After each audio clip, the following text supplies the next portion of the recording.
A Merry New Erina Christmas by So Zest. Dark was her hair, but darker the sky, all bundled in cloth, showed naught but one eye. With svelte-loping legs, treading snow to her waist, her journey was sluggish in spite of her haste. Wind whipped around the tall tigress's frame, as colder and harsher the blizzard became. Why, might you ask, brave a storm so absurd? Because Erina Machina kept her word. Far, far away, in a cabin of log, was a cold, lonely bunny, arms wrapped round her dog. Tears welled in her eyes that were hastily shut. No one was coming, she felt in her gut. This year will be different, she told herself prior. All of her friends would be here by the fire. Now, as each hour of Christmas Eve passed, she wearily muttered, I'll always come last. Auxiliary systems kicked in to make heat, as the tiger marched 1 to 1 with her heartbeat. Radio waves from a hidden transceiver could pierce a few feet into snow, but no deeper. And yet just was fate on that cold, lonesome night that ping on her radar displayed it a light. Curious, Erina mused to herself. When she suddenly heard a cat crying for help, she wasted no time, started digging deep down. Her lips pressed together and curled in a frown. With the snow brushed away, she revealed what was hidden. The tigress had found a cold, shivering kitten. She cradled the baby cat's delicate form, then placed him inside of her jacket to warm.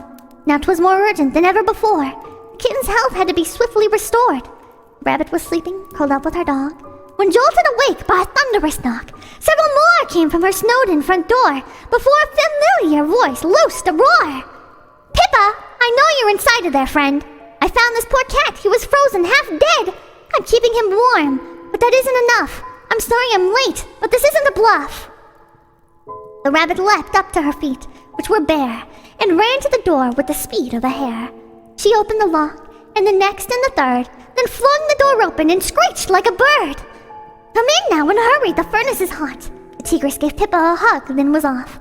I'm sorry, I meant to be here long before, but I nearly got lost in that terrible storm.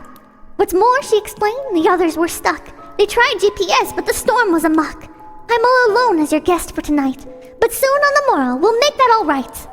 And so did the two nurse the cat back to health, though Erina could do much of it herself. Pippa pitched in by making them dinner, for the arduous journey had left both cats thinner.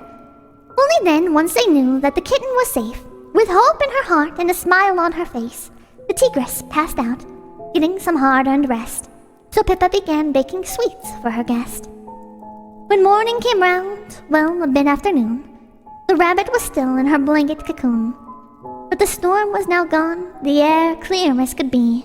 So Erina called to the girls, Quick, come to me. Before she awoke, they all swarmed the rabbit. You know, someone said, we should make this a habit. The banter of friends slowly stirred her awake,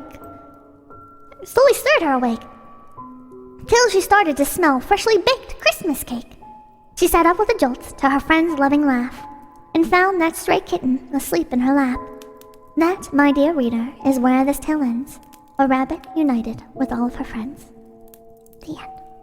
Yes, thank you for inspiring us all, Pippa. You're truly one of a kind. So safe. And thank you.